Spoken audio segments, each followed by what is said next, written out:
to infinity and beyond. What's up, everyone? It's Roger and James here from DisKingdom.com with your weekly Disney video game podcast. And on this week's show, we've got loads of news to talk about. A load of Marvel video games got announced, and also some remasters and stuff. So loads and loads of stuff. Got to play a new game this week. So yeah, great stuff. So James, how's your week been? It's been a long week. Yes. I've been up for the past 18 hours because there have been issues at work. So it's been a long week. Oh, right, yes. Yeah. I've just literally just woken up, so... You're a jerk. Exactly. So this week saw PlayStation Experience, which was kind of one thing we were kind of alluding to it in the last couple of episodes where we've known about some leaks for some games coming out, and they both did happen to leak before it. Unsurprisingly, leaks happen with the video games. So Marvel vs. Capcom 4 is now officially Marvel vs. Capcom Infinite, and so that got revealed during the PlayStation Experience. We got to see some gameplay and stuff. Also, it was revealed during the Game Awards that the Guardians of the Galaxy TellTale game is also coming in 2017. And so that was the two big bits of news. So let's throw this one first off. Let's do Marvel vs. Capcom Infinite. What were your initial reactions to this announcement and the trailer and how they showed it off?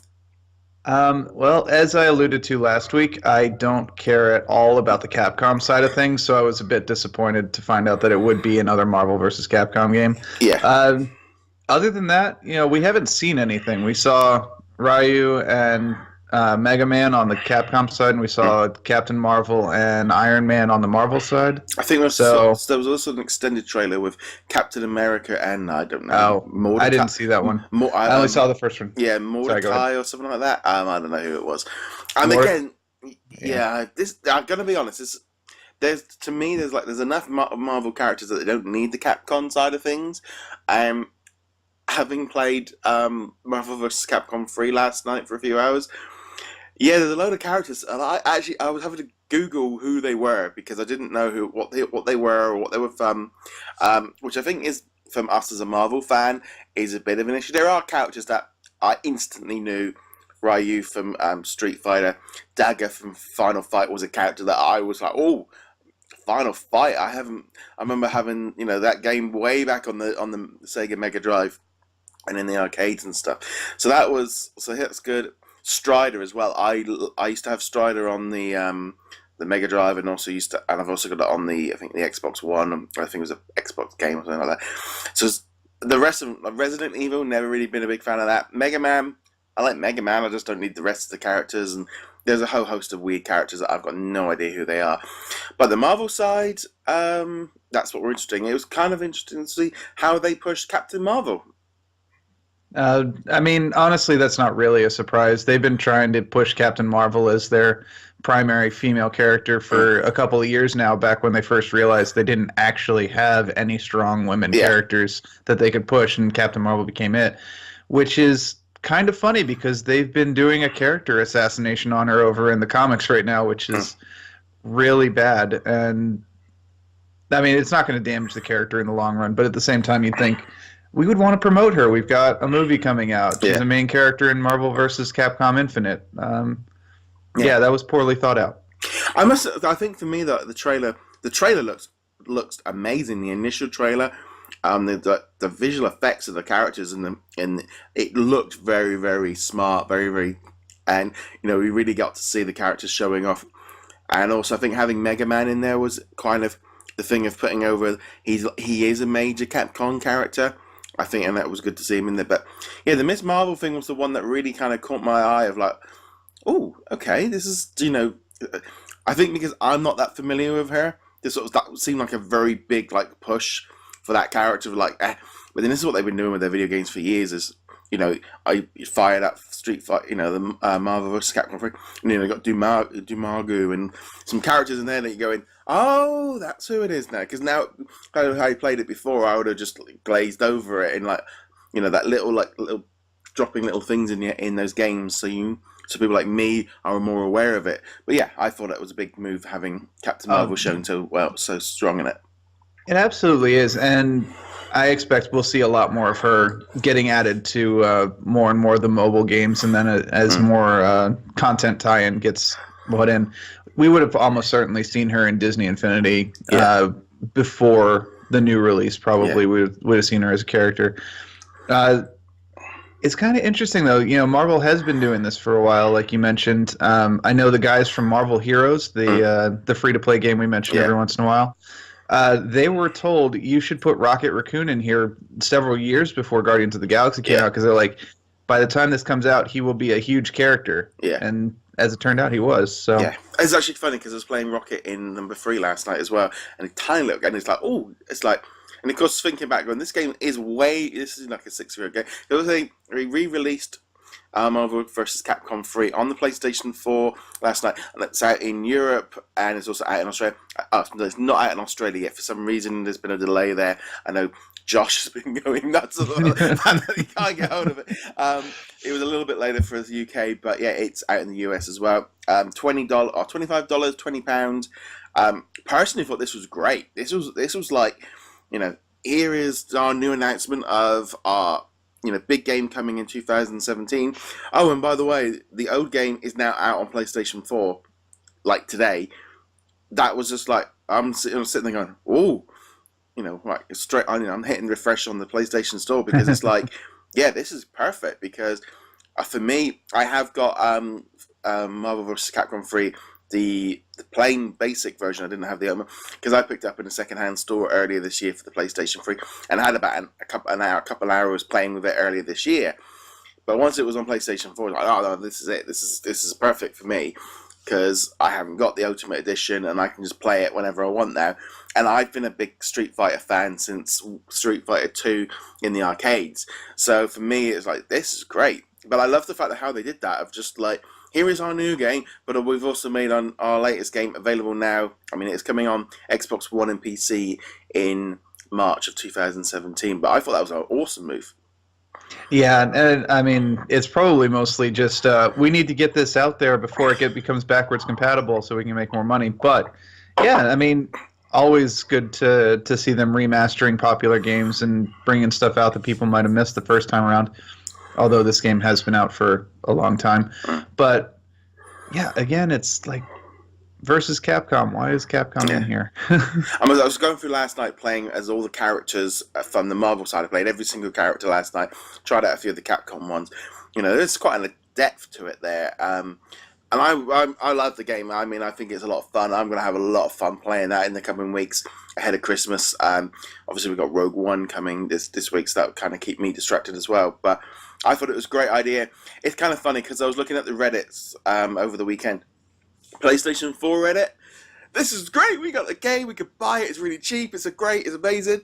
On the Xbox One, why is this not just backwards compatible and we don't have to buy it again? And there was like there was such a contrast difference of just like, in all honesty, I did buy. I mean, I picked up the old version. If to buy Ultimate Marvel Capcom, it's more expensive than it would have been just buying it on the PlayStation then, even just second hand.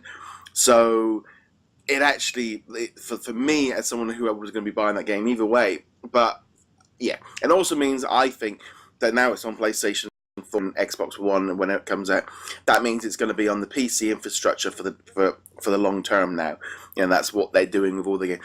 But I think there is a major issue going on with games, and we've talked about it so many times, of they want to get all these games on the PC infrastructure for long term. And that's why backwards compatible with the Xbox One maybe doesn't actually fit what companies are wanting to do with it. Yeah, more than likely. I think, that statement that you had there, why isn't it backwards compatible now we have to buy it again, is the answer to its own question, unfortunately. This is kind of what we were talking about in some previous ones. And yeah, I totally get it. It'd be great if they did both. If they had it backwards compatibility, or you could get the updated native version of it, but they're not going to. It's going to be backwards, or it's going to be this version. You have to buy this version. Doesn't matter if you own the old version. But going back to what you said too, it looks like everyone's trying to get onto the PC again, which is great as long as they actually do decent ports. These half-assed ports that we're getting now and again are. They're not helping. Yeah, that's funny because as well, I like I said, I was playing Marvel vs. Capcom 3, not the Ultimate one, the Fate of the Two Worlds edition about a couple of months ago on the PlayStation 3, and I thought, oh, it looks good, looks fine. playing on the PlayStation 4, it did look crisp. I know it's running at 1080p, 1080p. It's also running at 60 frames per second, so it's really like churning along. And you know what the best thing was? Like a 4 gig download. I didn't have to delete anything. It downloaded, it installed. That's like 7. You know, we could have got how many Lego Dimensions updates I've had since then. It's like, here it is in a nice little package of 4 gig. Yeah. So speaking of Dimensions, I picked up Fantastic Beasts and Where to Find It, those packs this weekend, and I loaded them up onto the console. And it's like, oh, you need to download that pack. Okay, I'll download that pack. And while I'm waiting for the pack to download, I throw on like my Mission Impossible characters. And oh, you need to download an update for that. Are you kidding me? Yeah. I must admit, I've been in the Lego Dimensions Facebook group. The amount of people that are really starting to get to the point now where the patches are now actually really starting to become an actual issue of people losing data and stuff. But it's like me, I haven't got room on the PlayStation. I mean, I'm going to be honest, WWE took up 65 gigabytes of data. It's massive, that game. But all these updates, it is a thing. But I did think when I downloaded, I was there. I was like, right, pop to the loo, quickly set it to download, and then go back to bed, kind of thing. Because it was just like, I'm thinking, oh god, I would like to play it before the morning. It's like 4 gigs, like that's not really that bad nowadays for a whole game. But you can see how it's been crushed down for older consoles and stuff, and it was just like, I quite like this. Rather than some of the file sizes on these games now are getting massively out of hand. It's been a problem for a while. It's going to be a bigger problem as we move forward. And this is specifically a PlayStation problem, is they need expandable hard disks. Because if you got the base model like I did, and you, as you've been mentioning, we're constantly deleting stuff off of these to make room for other stuff. And it just shouldn't be happening that way. Yeah. I'm actually, I must admit, I was contemplating, I'm thinking maybe with some of my Christmas money, I'm like, it might actually make sense for me to buy a new hard drive, get maybe a 2 terabyte. I know I'll fill it up, but the 500 one is just not cutting it now. I have to, every time I get a new game, I have to uninstall something. And I'm like, I don't want to keep uninstalling stuff, because I do flip around a bit between games. Like, nah, not fun at all. But anyway, let's jump now. TellTale. They confirmed Guardians of the Galaxy game is going to be coming in 2017. Again, PC, console, and mobile devices. They weren't specific about what devices they're on. I mean, I think basically they're putting it on a toaster if they can get away with it. Looks interesting. I've never played a TellTale game, so therefore I'm coming into this completely fresh, new, no idea. When I play this for the first time, it'll be the first time I play a TellTale game. I've got no expectations. I don't know what I know it's just not like a normal video game. It's like an interactive story. So I'm kind of interested to see what this is. Yeah, I have played a number of TellTale games. I played the Fables one, which is also a comics property. Played Game of Thrones, Jurassic Park. Never played Walking Dead, despite the fact that it's like their keynote game. But I've never even watched the show, so I haven't either, actually. I mean, this is a Disney podcast, so you wouldn't really expect Walking Dead, but no, I've never seen Walking Dead. That said, Guardians of the Galaxy, and also the current Batman one, which I haven't played. I'm super excited to play both of those. We'll see what they're doing with Guardians of the Galaxy, because it's not one that lends itself obviously to their structure of play.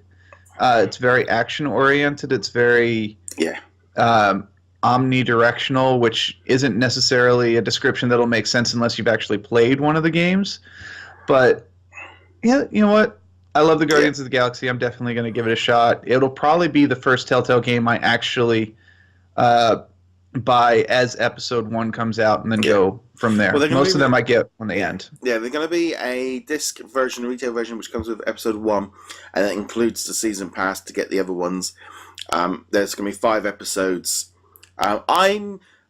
It's that thing for me. I've talked about this in the past. Hitman has turned me to the point now of episode content. I'm actually liking this now. I now think like Battlefront. Battlefront's been a bit like that this year with this episode kind of expansions. I'm now become a big fan of this, and also it means now that everyone's that's gonna be playing this game will be kind of experiencing it at the same time when they get those chapters. Like, there's a new episode, you sit down, if it's an hour or two, whatever. Everyone, not everyone's gonna storm through it in in a week or in a couple of days. Where it might take a while to go through it. But no, looks interesting. Obviously, I haven't seen any footage of it. We don't know a release date, but. I'm just sitting here. We were scratching down some ideas for the next couple of weeks of podcast episodes. Coming up to the end of the year, beginning of a new year. It's that time of the year where you go back and look at the new one. I was writing a list down of all the new games coming out. Marvel's looking very good for 2017. Good, because they didn't for 2016. No. But we'll see. 2017 should be a much better year. Yeah.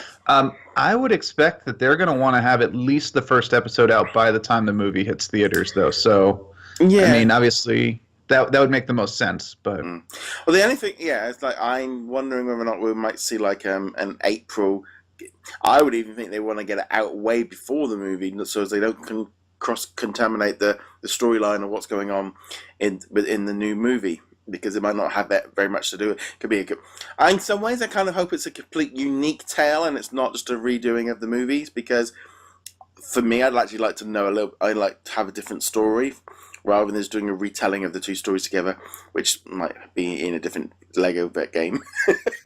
Might be. That might be a game that hasn't been announced yet. Yeah. The TellTale games that I've played so far, like I played Jurassic Park, Game of Thrones, which are obviously tie-in games, they have not been recreations of the movies. They've been stories that have been going on in the side. Game of Thrones is about a completely different house that is pledged to one of the other houses. Jurassic Park is about trying to recollect that shaving cream can that gets dropped at the beginning. Yeah, it's about, they're like, oh, our guy is gone, he's missing, and then we're going to send someone else to go and find what happened to it. And that's what that one's about. Batman, as far as I understand, I haven't played it myself, is a completely new story in its own Batman universe, no connection to the movies or the comics other than recognizability. Yeah. I would imagine Guardians is probably going to be the same deal. Yeah. That's cool. I think in general, I'm looking forward to it, trying something out a bit different. I wouldn't say, I think for me now, Spider-Man and Marvel vs. Capcom are now more of what I'm interested in. The TellTale game is something I'm just wanting to experience. But I can't say, if that game didn't exist, I probably wouldn't at this precise minute worry. I wouldn't even be bothered about it because I've not really experienced that type of gameplay. But I'm kind of looking forward to trying something different. Whereas like Spider-Man, which they did say they weren't showing anything off during the event, which they didn't, which kind of made a little bit of sense. I think the game's a little bit further out than maybe we think it is. Sorry, go ahead. I was going to say, and I think Marvel vs. Capcom was the main thing for Marvel's point of pushing at that event. Yeah, plus they know Marvel vs. Capcom is a huge title. I might be expressing my ambivalence to it, but the actual general feeling for the game is like, yes, we want this game right now. This is the game we've been waiting 5 or 6 years for now. So yeah. If I was planning a PR event, that's the game I'd be leading with too, and I'd let Spider-Man get its own thing later. Yeah, and also I was wondering now with this thing about Capcom announced that Street Fighter V is going to be supported until 2015. They just announced I would imagine longer than 2015. Yeah, 2020. I'm still living in 1999. 2020, and they announced season 2017 season pass. And they're basically just going to keep expanding on that game, which I'm going to be honest, dude, it's really funny. With all the Black Friday sales, I saw Street Fighter V for 13 quid, and I was this close to pulling the trigger on it. And I don't know why, I was like, oh, I'll put that up next week. And now it's like, oh, Marvel vs. Capcom free. Don't need to worry about it. But I'm wondering, this thing about Marvel vs. Capcom Infinite, whether or not they're going to go down episode content, updating events, there'll be championship competitions, whether or not, this game will be around for a couple of years having content added, during, Marvel versus, we got, Black Panther movies out, now you can play as Black Panther, and here's some costumes, and here's some alternate stuff, here's some other characters from the movies as player, and they will start just adding more and more characters in that way, turn it into a new platform for their fighting style on the consoles. any way that they can start bringing in that free-to-play add-on money, they're going to try to do. And not just them, everybody's trying to do it. Yeah. This is how these games... It should be. I think it's going to be interesting to see what they do with this. Just looking at how Street Fighter V, of how they've done like the season passes, Season Pass 2, how they've done extra levels and character things. I'm wondering whether or not Marvel vs. Capcom Infinite is going to be a platform for 3 to 5 years of just adding content. You know, I think the days of like, you know, analyze. They're not going to analyze this. This is about getting as many people onto the platform as possible and just keep updating it and having that environment for people playing. Because players that play these games, especially fighting games, they will just keep playing and playing and playing and playing because they get better and better at it. Yeah, that's actually a really good point. I think that the days of annualized releases are probably... They're never going to come to an end, but they're definitely kind of at their apex. We might start seeing like Call of Duty games coming out a little bit more infrequently. Sounds like Skylanders might be done. You know, the Battlefield games, Battlefront, seem to be kind of doing an alternating 2-year schedule now. So, yeah, I think you're right. I think that, especially for Marvel vs. Capcom Infinite, we'll see it be like, here's the base game, but stick with us. 6 months down the road, there'll be new characters. Another 6 months down the road, there'll be like a story pack, whatever. And this game could definitely see updates going for the next 5 years. Yeah. Easy. I mean, it's funny you mentioned that, yeah, because EA have said that there's no Battlefield coming for a few years. 2017 is Battlefront's 2 year, or Battlefront, it's not really Battlefront 2, but Battlefront sequel. Keep trying to not say 2 because it's like the 4th or 5th game. That one there is coming, so they like to alternate. I mean, obviously they've been doing the season pass. But yeah, it is that weird thing. I think now we're at this point where video games are changing. It's been about doing constant content, about, you know, the days of just putting out a title, releasing it, and then starting to work on the next game and releasing it the following year or 2 years later. They don't want to be doing that. They want platforms. The way that we're playing games is changing. But at the same time, you need these iterations where they jump forward to improve the game, because I think that was always the thing of when they don't do that, things get a bit stale because all they're doing is just adding costumes. And, you know, for me, costumes and alternate outfits and unnecessary playable characters don't equate fun to me. You know, use the story, it's the new levels, it's the missions, that's what gets you going. Yeah, it's kind of a give and take thing, because obviously costumes are a smaller market. Cosmetic changes in general are going to be a smaller market, but they're easy for them to do, and it's easy publicity for them. Yeah. You know, you get, let's say Marvel vs. Capcom Infinite, and you've already got a Black Panther character, and then we're going to include a costume that turns you into Black Panther's sister, Shuri. $5 for that pack or whatever. Yeah. I hope it's not $5. That's way too much for a costume, but still. I might not buy it. You might not buy it, but we're reporting on it. It's getting news about Marvel vs. Capcom Infinite in there, so that when a couple weeks later they announce, we're adding in a full story pack to include Black Panther story elements from the movie, you remember that the game's already there. Yeah, it's definitely, I think it's what we're going to see a lot more of. But yeah, I think just in general, this weekend for Marvel video game fans, you really, that's a good option, a good, I think just in general, for Marvel video game fans, it's quite exciting. Lots of stuff coming up.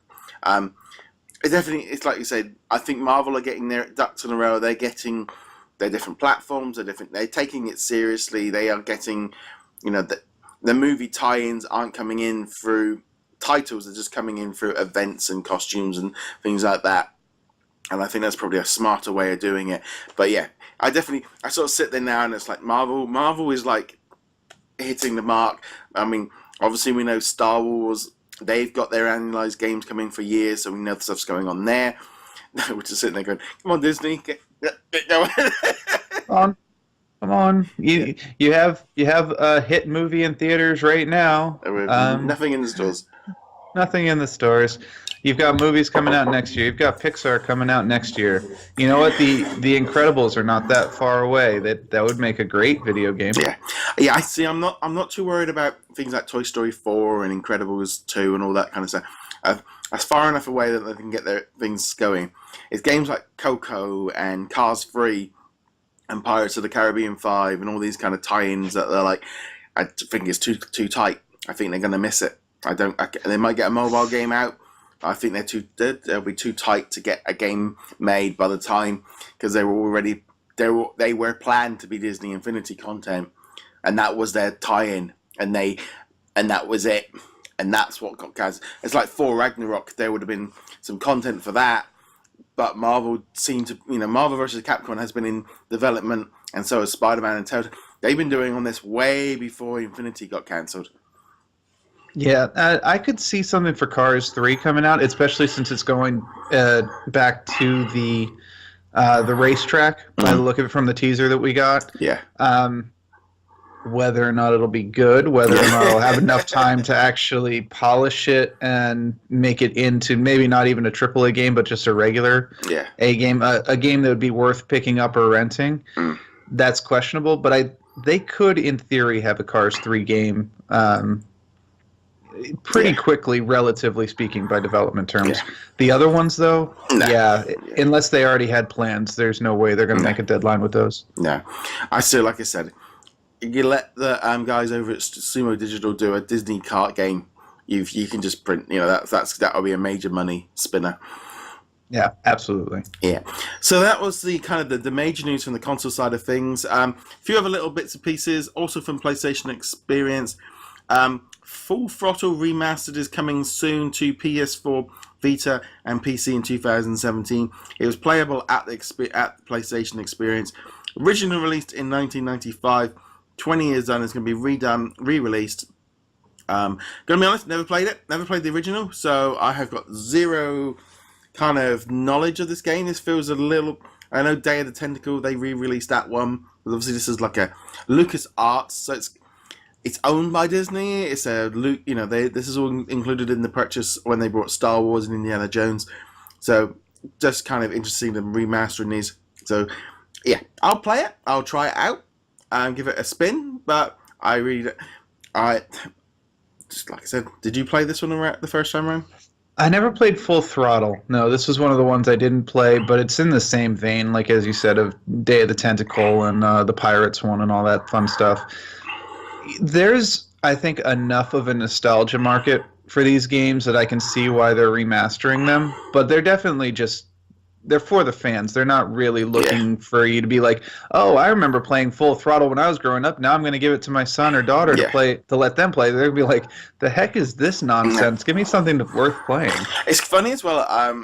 And I was watching the new Crash Bandicoot Trilogy remastered trailer the other day. And it's funny, like, you're watching the trailer and it's like, and then suddenly it flips back to what it was like on the PlayStation 1. And it was flicking backwards and forwards.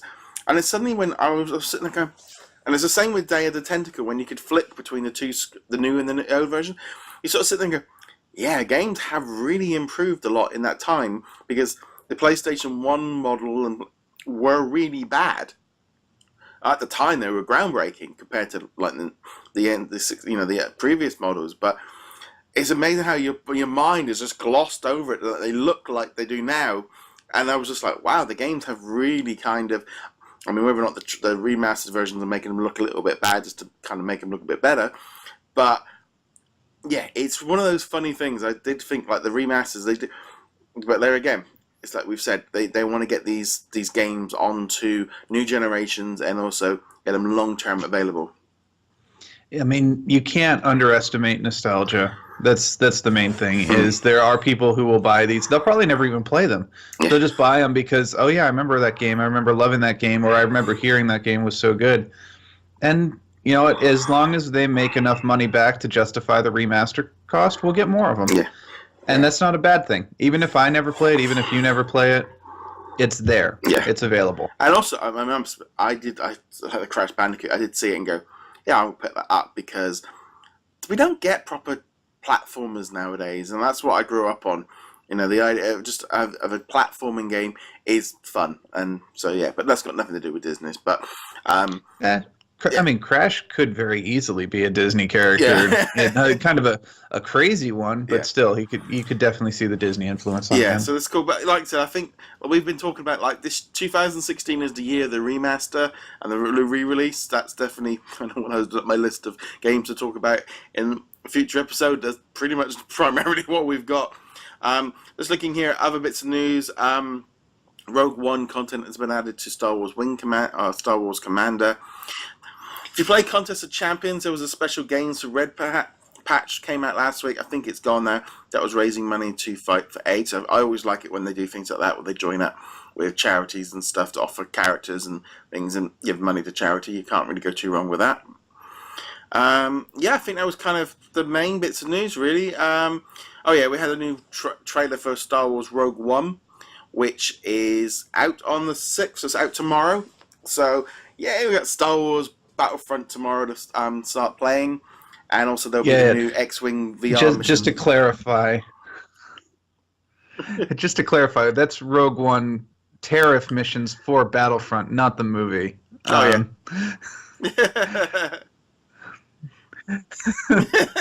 the movie's not out tomorrow. That's still a week and a half away. Yes, I wish. Yeah. Apparently, George Lucas has seen it. He said it could. Not that I trust his opinion, but we'll see. Yeah, it's definitely good. I'm looking forward to Rogue One, Scarif. I think it's a good thing. I think it's a good way. The trailer looked amazing. The trailer did kind of make out that you're playing the movie rather than kind of just basically just running around with these characters. I did kind of think that's a little bit of a stretch of how they've done that. I'm always amused by Battlefront because they're like, this game is in canon, it's part of continuity. I'm like, but what? How does that work? Yeah, you're gonna have Jin running around. That doesn't work at all. Endor. Yeah, I'm gonna be honest. Yeah, I think, sure. Why not? Yeah, I'm looking forward to playing. I haven't played the game since the last expansion because this is the thing. The expansion pack comes out, I jump back in for 2 weeks, and then that's kind of me done then. So no, it is pretty interesting. I'm definitely looking forward to playing this one this week, and it's just great to have lots of content now just ahead of Christmas. Absolutely. It'll be a major item for Christmas. Well, maybe not huge, but being able to release it with every single bit and bob working now is going to be nice for them. So there's that. Yeah, so I think that pretty much wraps up the news section of this week. So yeah, big week, lots of video games out, lots of exciting stuff. But yeah, it definitely looks like, some exciting content out right now. So you've got, as I said, Marvel vs. Capcom 3 and Star Wars Rogue One content out this week for Battlefront. So lots for us this month, but also lots of stuff in the future to be excited for. And I think in general it should be pretty cool. Anything else you want to add to this week?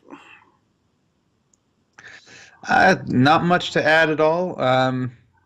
No. Nothing to add at all. That's cool. Well, on that note, guys, thank you very much for watching. Be sure to check back next week as we're going to be discussing a whole host of our favorite Disney video games. Because James is going to be very, very lucky and be down at Walt Disney World. Not that I'm jealous at all, just before Christmas. But in the other news, not at all. No. The only other thing, I'm going to go see Aladdin in London next week. So I get a little bit of Disney magic as well next week with seeing that one there. So looking forward to that one.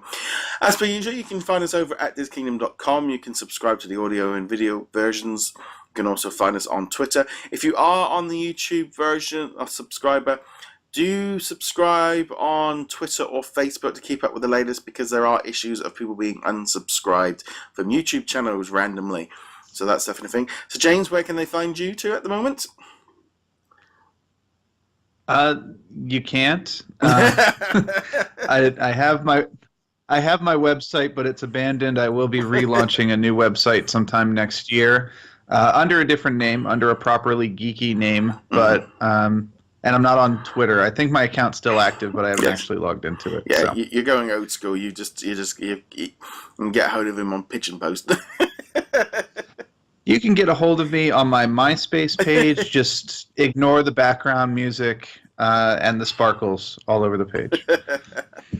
Well, on that note, guys, thank you very much for watching, and be sure to hit that subscribe button, and we shall see you guys in a later video. Laters.